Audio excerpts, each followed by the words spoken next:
কয়েকদিনের তীব্র গরমের পর অবশেষে ঢাকাবাসীর জন্য স্বস্তির আভাস দিয়েছে আবহাওয়া অধিদপ্তর। আজ রাজধানী ও আশপাশের এলাকায় বৃষ্টি কিংবা বজ্রসহ অস্থায়ী ঝোড়ো হাওয়া বয়ে যেতে পারে। এতে তাপমাত্রা কিছুটা কমে আসবে বলে জানিয়েছে আবহাওয়া অফিস। রাজধানী ঢাকা ও আশপাশের এলাকায় দুপুর থেকে কিছুটা মেঘ দেখা গেছে, কোথাও কোথাও অস্থায়ী ঝোড়ো হাওয়া সহ বৃষ্টির সম্ভাবনা রয়েছে। এ সময় দক্ষিণ বা দক্ষিণ পশ্চিম দিক থেকে ঘন্টায় 10 থেকে 15 কিলোমিটার বেগে বাতাস প্রবাহিত হতে পারে।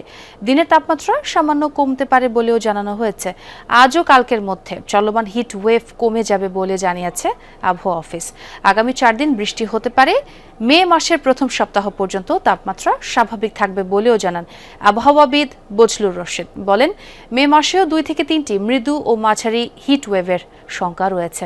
আজও আগামীকালের ভিতরে যে চলমান যে হিটওয়েভ আছে এটা অনেকটাই শেষ হয়ে যাবে। যেহেতু বৃষ্টি ইতিমধ্যে শুরু হয়েছে, আমরা যদি বৃষ্টির রিপোর্ট দেখি লাস্ট 24 ঘন্টা, গত রাত্রে সর্বোচ্চ বৃষ্টি হয়েছে 127 মিলিমিটার রংপুরে, এছাড়া দিনাজপুর, সৈয়দপুর এইসব জায়গাতে বৃষ্টি হয়েছে এবং ঢাকাও বৃষ্টি শুরু হয়ে যাবে। হয়তো আজকে না হলেও আপনার কালকে বা আজ রাত বা কালকে থেকে বৃষ্টি হবে, সেক্ষেত্রে তাপমাত্রা আজকেই কমে যাবে।